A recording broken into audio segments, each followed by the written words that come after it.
देख रहे हैं चौहान वीडियोस और आज की वीडियो में हम बात करेंगे आप इग्नू के अंदर अपने आंसर्स को किस तरीके से लिखिए।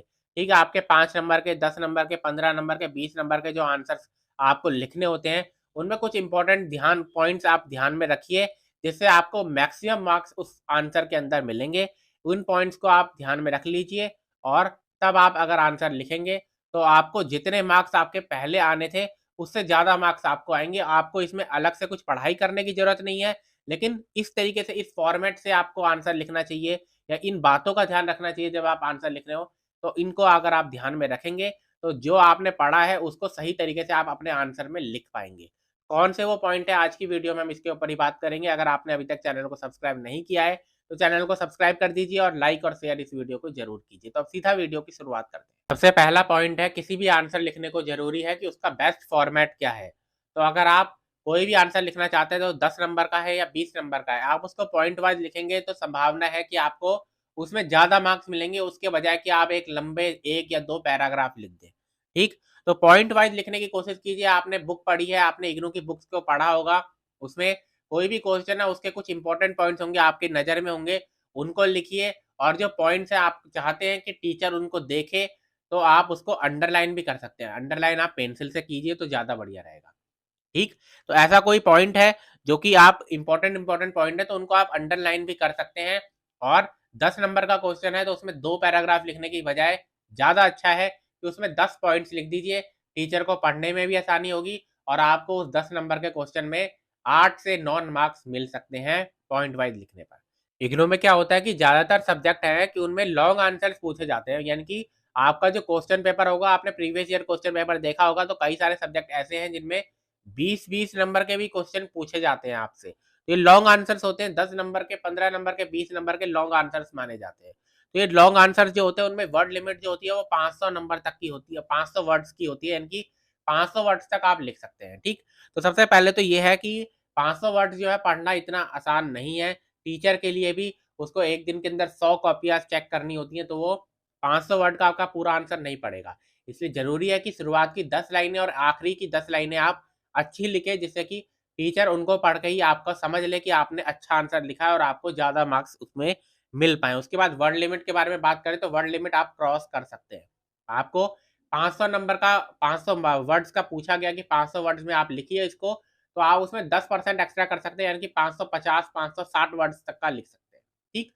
तो जो भी वर्ड लिमिट है उससे 10% आप एक्स्ट्रा ही लिखें, यानी कि अगर आपको 100 वर्ड में आंसर पूछा गया है तो उसका 10% एक्स्ट्रा, यानी कि 110 115 नंबर वर्ड्स में आप उसको लिख दीजिए।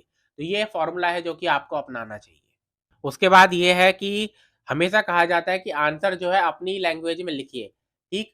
तो आप अपनी लैंग्वेज में तो आंसर लिखेंगे ही, वो तो अच्छी बात है, उससे ही आपको कॉन्फिडेंस आता है कि आप जो कहना चाहते हैं वो अपनी भाषा में लिख पाएँ। क्योंकि हर जगह अब आप यूनिवर्सिटी के अंदर है तो रटने वाला तो आप नहीं कर सकते। 8 बुकें अगर आपकी हैं तो 8 बुकों को आप रट नहीं सकते, ठीक है? ये पहली और दूसरी क्लास में इस तरीके से होता था कि आपने जो लिखवाया गया है उसी को ही रट के आपको आना है और उसी को लिख देना है। तो आप रटने का ही तो यहाँ पर यूनिवर्सिटी एग्ज़ाम्स में नहीं चलता। लेकिन इसका मतलब ये भी नहीं है कि आप अपनी मर्ज़ी से कुछ भी लिखते रहें और अपनी भाषा में ही उनको समझाने की कोशिश करते रहें। आप अपनी लैंग्वेज में लिखिए, लेकिन उसमें बुक के जो टर्म्स हैं, बुक के जो पॉइंट्स हैं, उनको भी बीच में फिट करते रहिए। ऐसा नहीं लगना चाहिए कि आपने बुक पढ़ी नहीं है और अब अपनी लैंग्वेज में आप पूरा का पूरा चैप्टर उसको डिफाइन करने की कोशिश कर रहे हैं। ठीक? तो आपका 10 नंबर का क्वेश्चन है, 5 नंबर का क्वेश्चन है, ठीक है, आप उसको अपनी लैंग्वेज में समझाने की कोशिश कीजिए। लेकिन बुक के जो टर्म्स हैं, बुक के जो इम्पोर्टेंट टर्म्स हैं, उनको भी उसके अंदर एंटर करने की कोशिश कीजिए, उनको भी उसके अंदर डालने की कोशिश कीजिए, तभी आपको ज़्यादा मार्क्स मिलेंगे। ठीक? वरना आपने अपनी लैंग्वेज में समझाने की कोशिश की है, तो आपको 10 नंबर का क्वेश्चन है तो उसमें 4-5 नंबर से ज़्यादा मार्क्स नहीं मिलने वाले, अगर आपके बुक्स की लैंग्वेज कुछ बुक्स के टर्म्स नहीं लिखे हुए हैं, बुक में जो लिखा हुआ है उसको अच्छी तरीके से बताने की कोशिश नहीं की है। तो ये सब चीज़ें भी आपको है, अगर कोई डेफिनेशन वगैरह है, आपको याद है उसकी, तो वो भी लिख दीजिए, अच्छा इंप्रेशन उससे पड़ता है। उसके बाद एक चीज़ आप और कर सकते हैं कि जहाँ पर ज़रूरत है वहाँ पर एग्ज़ाम्पल ज़रूर दीजिए। अगर कोई डायग्राम बनाना चाहते हैं आप, कोई डायग्राम आपको लगता है कि डायग्राम से आप ज़्यादा अच्छी तरीके से समझा सकते हैं, तो बहुत अच्छी बात है, डायग्राम बनाने से आपको मार्क्स में निश्चित तौर पे अच्छा इफ़ेक्ट उस पर पड़ता है। उसके बाद मिनिमाइज़ कीजिए कटिंग और ओवरराइटिंग। आप दो एक बड़ा पैराग्राफ लिख रहे हैं 500 वर्ड का, 400 वर्ड का, उसमें बार-बार ये जो कटिंग की जाती है, उसको मिनिमाइज़ कीजिए, मत कीजिए उस कटिंग को। इस तरीके से आप जो बार-बार कटिंग करते हैं और ओवर राइटिंग करने की कोशिश करते हैं, एक तो वो आपका आंसर दिखने में अच्छा नहीं लगता उसके बाद, ठीक? उसके बाद दूसरी बात ये होती है कि जब आप कटिंग करते हैं इस तरीके से, तो टीचर के माइंड के अंदर एक इंप्रेशन चला जाता है कि असल में इसको आंसर आता नहीं था और एग्ज़ाम हॉल के अंदर ये सोच रहा था और एग्ज़ाम हॉल के अंदर ही सोचते-सोचते अपने मन से जो बनाने वाली कहानी थी, वो इसने लिख दी है। तो उसकी बजाय आप इतनी कटिंग ना करें, थोड़ी बहुत कटिंग तो हर आंसर में होती ही होती है, उसको तो कोई रोक नहीं सकता। लेकिन ऐसा ना लगे कि आपने हर 3 लाइनें लिखी हैं और उसमें 1 लाइन काटी है। 3 लाइन लिखी और उसके बाद उस 1 लाइन को चेंज कर दिया। ऐसा बिल्कुल भी ना करें। आपका आंसर अच्छा लगना चाहिए और दिखने में भी अच्छा लगना चाहिए। तो ये कुछ पॉइंट्स हैं, आप इनको समझ लीजिए, इनको ध्यान में रखकर आंसर लिखिए, आपके मार्क्स अच्छे ही आएँगे। तो आज की वीडियो में इतना ही।